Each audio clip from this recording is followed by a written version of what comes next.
রামায়ণের যুদ্ধকালে যখন রামের সেনা ও রাবণের সেনার ভয়ঙ্কর যুদ্ধ চলছিল, তখন রাবণ তার এক অতি শক্তিশালী পুত্র মক রাক্ষসকে পাঠায়।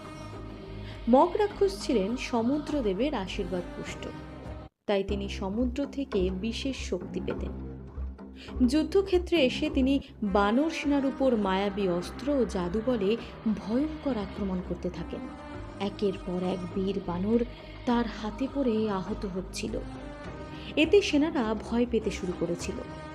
হনুমান সব দেখে ভীষণ রেগে গেলেন। তিনি মক রাক্ষসকে ধ্বংস করার শপথ নিলেন। তখন তার মনে হলো, যে সমুদ্র থেকে এই দানব শক্তি পাচ্ছে, সেই সমুদ্রটাই যদি না থাকে, তবে এর সমস্ত শক্তি শেষ হয়ে যাবে, আর সমুদ্র শুকিয়ে গেলে রাক্ষসদের পালানোরও আর পথ থাকবে না। এই ভয়ঙ্কর সংকল্প নিয়ে হনুমান সমুদ্রের জল এক চুমুকে পান করতে শুরু করলেন। হনুমানের এই ভয়ঙ্কর শক্তি দেখে দেবতারা আতঙ্কিত হয়ে পড়লেন।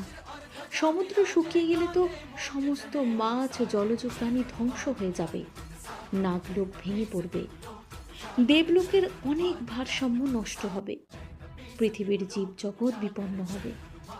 তখন সমুদ্রদেব ও দেবগণ একসাথে হনুমানের কাছে প্রার্থনা করতে লাগলেন। দেবতাদের প্রার্থনা শুনে হনুমানজি সংযম করলেন।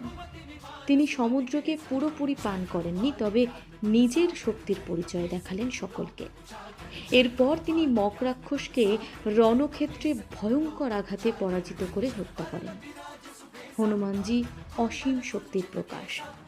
দেবতারা পর্যন্ত তার ভয়ে কাঁপতে বাধ্য হয়েছিলেন।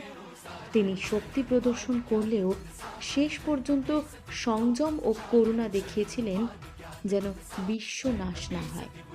তাই বলা হয়, হনুমান কেবল বীর নন, তিনি শক্তি ও করুণার একই প্রতীক।